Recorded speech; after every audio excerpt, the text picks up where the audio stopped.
Fair. Yeah? You're talking about one-on-ones. The one-on-one is structured for the quarterback and wide receiver to win all the time. No pass rush. Quarterback just sits there and pats the ball. The wide receiver runs his route exactly how he wants to run. There's no pressure involved on the quarterback side. We used to get beat like this all the time as a defensive back. I don't care who you are.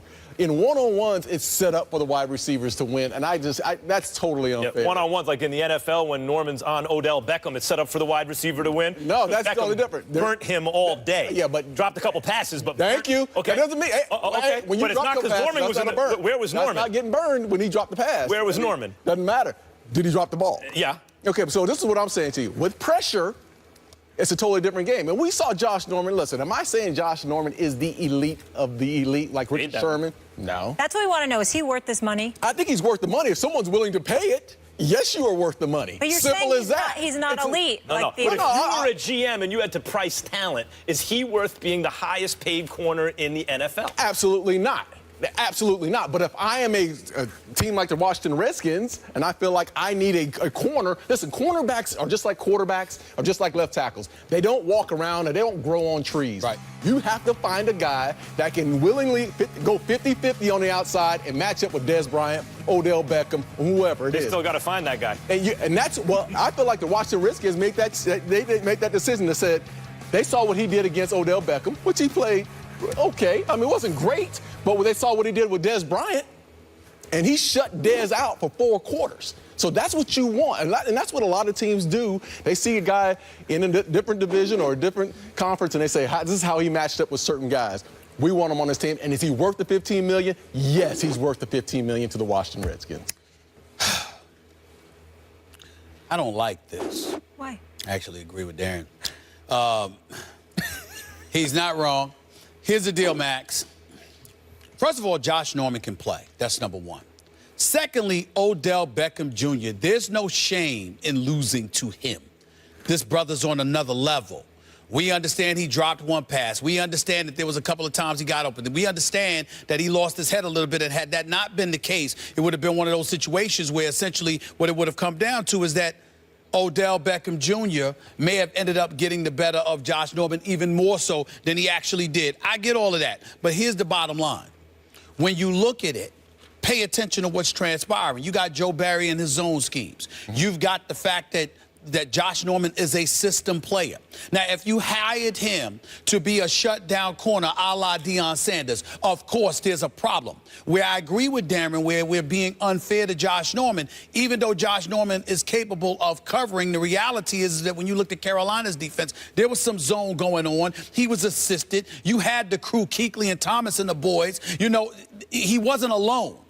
In Washington, they gave him that money not just because of his talent, his name, his cachet, and the fact that they needed to buffer their secondary, but also because they knew that they're going to be playing zone schemes. They're going to be employing that. So what you did was grab a guy that you knew you would need, because Breland being back there by himself, or with an aging D'Angelo Hall who could still play, you needed some assistance. You needed a name. You drafted some kid in the 3rd round to play corner, where you were ultimately able to get rid of Culliver and unload him. So they buffered their secondary, because that's a problem. Then you look at Kerrigan and the crew, and you look at this rookie, Preston Smith, who led all rookies with 8 sacks last year.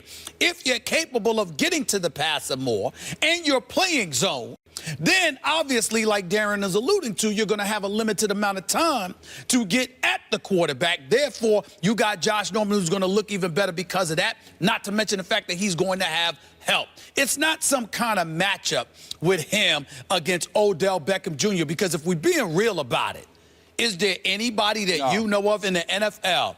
I don't care whether it's Patrick Peterson, that is a bad boy, whether it's Richard Sherman, or my man Joe Hayden in Cleveland, who don't get enough love, but he gonna get it here because Joe Hayden's a bad boy. Okay, so let's be real. Can anyone up here definitively, you know your football too, Molly, can anybody sit here right now and say that anybody in the NFL can guard Odell Beckham Jr. by themselves? No. One-on-one? No. Well, then what's the problem? Here's the problem. Well, first of all, let me start by saying Josh Norman's a good player. I thought he was a crazy great player, like top 3 defensive player for a while, and then I saw certain things that had me back off that and say, no, this is a zone corner. And don't forget, Washington's the kind of place like Champ Bailey, when they traded Clinton Portis when running backs still had a lot of value, and Portis was like, I mean, like he was just a flash. You couldn't even see. They traded Portis in his prime for Champ Bailey. They value shut-down corners at a point when Champ Bailey was the best corner in the game. That's not what they're getting here. They're not getting a shut-down corner here. Now, I'll even give him some credit as even not to try and just win the argument, that he's more mature than Odell.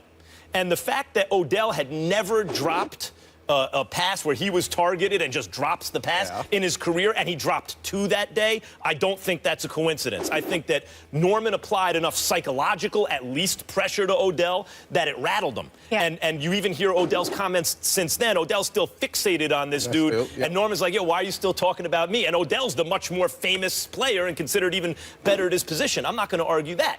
And I also understand if you're going to run zone and different things, he's a very useful player, Josh Norman. I get that. This is my issue. The NFL is a hard cap league. In a hard cap league, the job of a GM before anything else is to properly price commodities, in this case, players. You better be able to put the prices right. You better be able to price that properly, because every dollar you overpay for one guy is a dollar you can't pay for another guy. Now I ask you this. Is Josh Norman worth a $50 million guarantee? Go ahead, Darren. Hey, you know what? If the Washington Redskins are willing to pay what they paid him, whatever it is. But listen, I'm not saying that's not his market value. I'm saying should they have? I think did they properly price him? Come on. I do. I absolutely do. Now listen, I haven't always been a Josh Norman fan. Have not. And it took me until last year to watch from week 6 on to see what kind of player he is. This is what you're getting in Josh Norman. Are you getting a shutdown, follow you around corner? No, you're not getting Patrick Peterson. You're not getting Richard Sherman or maybe Darrelle Revis, but what you are getting is a guy with tremendous confidence, a guy that you feed off of. I've played with players that were half as talented as Josh Norman, but they had tremendous confidence, and you feed off of it as a unit. And I thought when you watch Carolina play, Josh Norman was in a huddle, and he saw whoever broke the huddle, Larry Fitzgerald went that way, there went Josh Norman. He's in your face. That's what you want to see in your player. A smart football player that's greedy and wants it. Here's the deal, y'all. Look at this list here, these dollars. Josh Norman's at number 1, $50 million guaranteed. Patrick Peterson's number 2, $48 million. I get that. Joe Hayden, $45 million, number 3. Richard Sherman, $40 million, number 4. Darrelle Revis, number 5, at $39 million. Janoris Jenkins, number 6, $28.8 million. You can make a legitimate argument that there are about 4 corners in the NFL that may be better than Josh Norman. Absolutely. Straight up. Yep. That's no disrespect to Josh Norman, all right? But let me also take into account, not only are you paying for production, but you also pay for potential, which is something that we try to gloss over, but that's a reality. Josh Norman is 28. Josh Norman is not only 28, but this dude was from some nondescript school in Carolina, Coastal Carolina, if I remember correctly, okay? Worked his way up, worked his way through the practice squad and beyond. He didn't even want to leave Carolina. He just wanted what he thought his worth was, and he wanted them to break the bank for him. Fair enough. What I'm saying to you is that when you are 28 years of age and you went through the terrain that he went through, wasn't the first-round pick, wasn't the seventh-round pick, okay? He went, and you work your way onto a National Football League team and get to a point where you establish yourself from being some nondescript dude on a practice squad to being one of the elite corners in the game, because just because you might not be top 4 don't make you elite. That's right. When you combine that with the fact that the need for the team that you went to is similar to the system you played in Carolina. You combine that with the fact that you went from Carolina in the NFC South to the NFC East, where only one team was over 500 and everybody else stuck up the joint and wet the bed. I'm sorry. That justifies the dollars. Well, that justifies the happy dollars. he got his money. I know that, I but mean, I'm saying it glad he got justifies paid. it. I'm saying it justifies it if you're the Redskins. How could, look, I get it. Also, he's the next man up, and this is how it works. Whoever the latest really good player is resets the market. That's right. That's generally how it works. I just think if you're going to guarantee the most dollars in the NFL at the position to a corner, that guy should be a shutdown corner. There aren't that many of them, I get it, but I don't think that's Norman. Well, I'm saying you don't think that's Norman, but my problem is this. Let's look at the Redskins. Let's look at the fact that they're 9-7. Let's look at the fact that they franchise tagged their quarterback at $19.9 million.